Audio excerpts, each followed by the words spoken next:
안녕하세요. 맥킨의 지혜투자클럽입니다. 셀트리온의 최대 주주인 지주사 셀트리온 홀딩스가 소유 주식 0.30% 증가 공시 내용이 있는데요.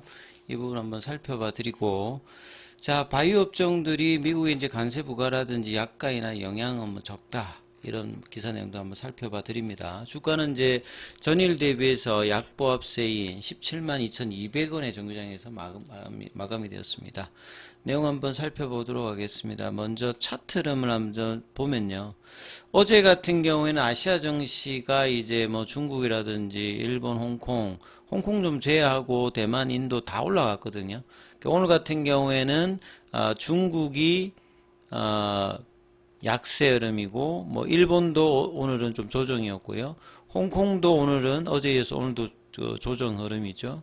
그 다음에 인도, 말레이시아는 어제에 이어서 오늘도 좀 상승이고, 국내 증시는 어제에 이어서 오늘도 약세 흐름입니다. 전반적으로 8월달 들어서 시장이 7월달까지 분위기에서 이 세제 개편안 관련되는 부분, 그리고 난 다음에 2분기 실적, 그 다음에 최근에 다시 외생 변수, 내생 변수가 계속되면서 수급 관련되는 부분들도 변화가 조금 있는 상황입니다.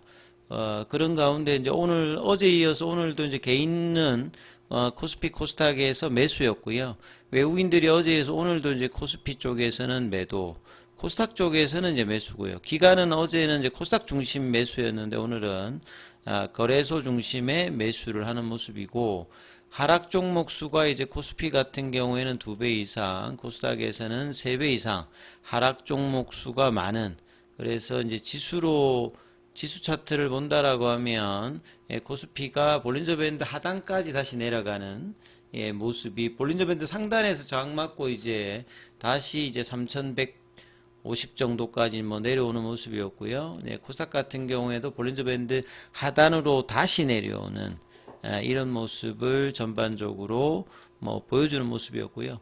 셀트리온 같은 경우는 장중에 밑꼬리가 나오면서 볼린저 밴드 하단까지 밀렸다가 17만원대 초반에서 밑꼬리 오면서 지난주 수요일에 나왔던 양봉의 시가 라인 쪽으로 다시 붙여놓는 흐름이 나왔습니다. 그래서 분봉 흐름 보시면 장 초반에는 17만 700원대까지 밀렸다가 아침에 고가가 정규장에서 17만 3,400원, 그 이후에 이 부분을 넘지는 못했죠. 그래서 거래량은 아침에 조금 나왔다가 이후에 3시 넘어서 종가 부근에서 거래가 좀 나오는 모습이었고, 전반적으로 거래는 부진한 흐름이었죠. 프로그램 쪽에는 어제에 이어서 오늘도 매도세 흐름과 외국계, 그다음 기관이 조금 매수하고 개인들도 계속 일단 매도하는 모습을 보여주고 있습니다.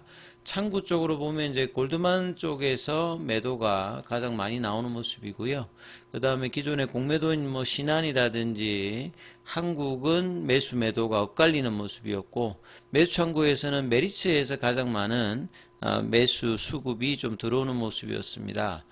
자, 셀트리온 제약 같은 경우에도 어제 볼린저 밴드 상단 터치하고 윗꼬리 연봉이었는데 오늘 이어지는 연봉으로 20일 이평이 좀 이탈되는 모습으로 한 1% 하락하는 모습을 좀 보였습니다.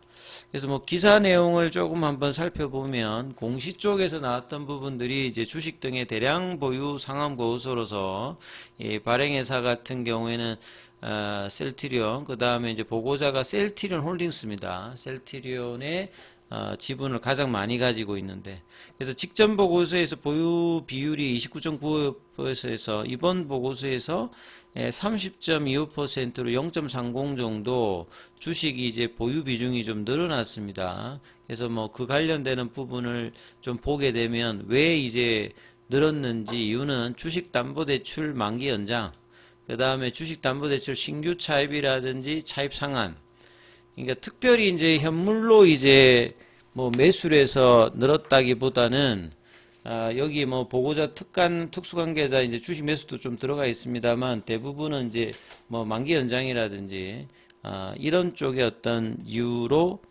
변동이 생겼다, 이렇게 보시면 되겠죠. 그래서 셀트리온 홀딩스 같은 경우에는 여기에 최대 주주가 서정진 회장입니다.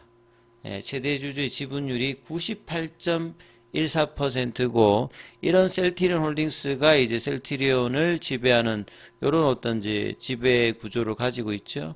그래서 이제 변동 사유는 보고자, 특수관계자, 뭐 주식 매수, 그 다음에 뭐 변동 방법, 변동 사유, 뭐 스톡 옵션이라든지, 그 다음 변경 사유에는 만기 연장, 뭐 요런 형태의 흐름이 뭐 되어 있는 부분이다. 그리고 좀 상세 내역에 보게 되면 셀트리온 홀딩스의 이제 담보대출 관련되는 부분들도 있고요. 그 다음에 이제 이 서정진 회장의 이제 뭐 은행이라든지 정건사를 통한 주식담보대출 관련되는 부분 이런 내용들이 이제 있습니다. 뭐 여기 이제 2020년도부터 최근까지 이제 추가적으로 이제 계속 이제 담보대출 관련되는 내용도 이제 공시를 뭐 확인할 수 있다 이렇게 좀 보시면 될 것 같고요. 그 다음에 이제 직접적인 기사보다는 아침에 좀 나왔던 기사인데요.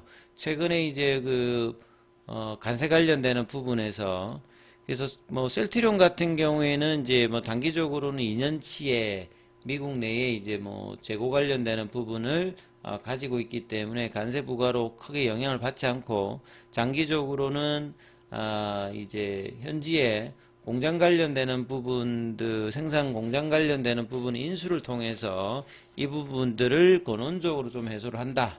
그 다음에 이제 약가 인하에서 뭐 본래 이제 바이오시밀러는 오리지널보다 약가가 싸기 때문에 오히려 이런 부분들도 오리지널 제약을 주로 하는 회사 대비에는 크게 좀 리스크가 뭐 떨어지는 어떤 부분이라고 봐야 되겠죠. 그래서 8월 달에 이 트럼프 행정부의 의약품 관세 발표가 계속 이제 트럼프는 이제 뭐 발표를 해놓고 막상 이제 그 부분이 가면 좀 물러서는 뭐 이런 어떤 흐름들을 계속 보여주고 있는데요. 의약품 관세 관련되는 부분들도 다음 달로 뭐 미뤄질 걸로 지금 일단 예상을 하고 있죠. 그래서 이제 장기적으로는 이제 관세율을 점진적으로 뭐 올리겠다 이렇게 이야기를 하고 있는데, 그래서 약가 인하 관련되는 부분에서 오히려 셀트리온 같은 경우는 장기적인 뭐 수혜를 갖는 어떤 구조를 지금 만들어 가고 있다 이렇게 좀 보실 수가 있겠죠. 자, 그리고 이제 오늘 같은 경우에는 이제 조금 있으면 이제 한미 정상회담을 앞두고 이제 이재명 대통령이 이제 뭐 그룹 총수들과 뭐 간담회 형식을 가졌습니다만, 이에 이제 뭐 소정리 회장 같은 경우에도 뭐 자신감 있는 표현을 또 이제 하기도 했죠.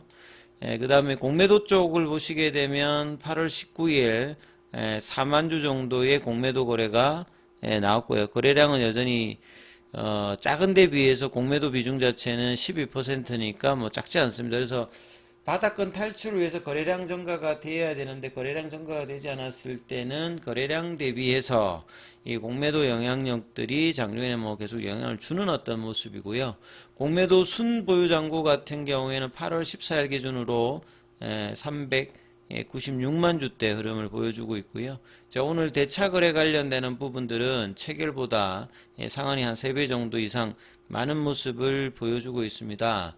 그래서 셀트리온이 월봉을 보시게 되면 2022년도, 2020년도에 이제 고점을 치고 70% 빠지고 난 다음에 2022년도부터 장기간 횟수로 보면 이제 한 4년째입니다. 이 바닥권을 좀처럼 넘지 못하고 있는데요. 이 부분들은 결국 유동성 관점에 보면 최근에 이제 뭐 급등하는 종목들은 유동성들을 다 동반하잖아요. 셀트리온 같은 경우에는 2021년도에 이제 급락하고 난 다음에 지금 4년 동안 상대적으로 그 유동성이 제한적인 흐름이죠. 셀트리온이 과거에 이제 급등했을 때는 이렇게 거래량 증가가 동반되는 모습. 근데 2027년도에 거래소 이전할 때도 이제 거래량이 동반되는 부분이죠. 그래서 주식이라는 게 결국 유동성이 어떻게 되느냐에 따라서 이제 주가의 영향을 펀더멘탈과 더불어서 반영을 하는 모습인데, 상대적으로 이제 뭐 삼성바이오로직스의 어떤 차트 흐름을 보시게 되면 여기는 이제 상대적으로 이제 뭐 그 유동 주식수 자체가 이제 삼성물산이나 이런 데 보니까 거래량이 좀 작아도 유통 주식수가 뭐 작은 어떤 이점들 해서 이제 주가가 견조하게 움직이는 모습을 좀 볼 수 있고요. 최근에 이제 뭐 알테오젠 같이 코스닥에서 강한 흐름을 보이고 있는 부분들도 보면 코로나 기간에 한번 단기적으로 이제 급등을 하면서 유동성이 공급되어서 주가가 급등을 하고 난 다음에 여기 보면 이제 한 3년 정도 그 가격 조정을 하고 있을 때는 거래량이 줄였고 다시 이제 알테오젠이 이제 상승을 할 때 보면 거래가 동반되면서 올라가는 모습을 이제 볼 수가 있거든요. 결국은 이제 요런 어떤 구간 이후에 이제 거래량이 증가됐는지 아니면 유통 물량 자체가 처음부터 작든지 그래서 대표적으로 뭐 리가켄 바이오도 뭐 급등하는 종목이기 때문에 보시면 1차적으로 이제 코로나 기간에 급등하고 난 다음에 대부분 이 당시에 빠졌죠.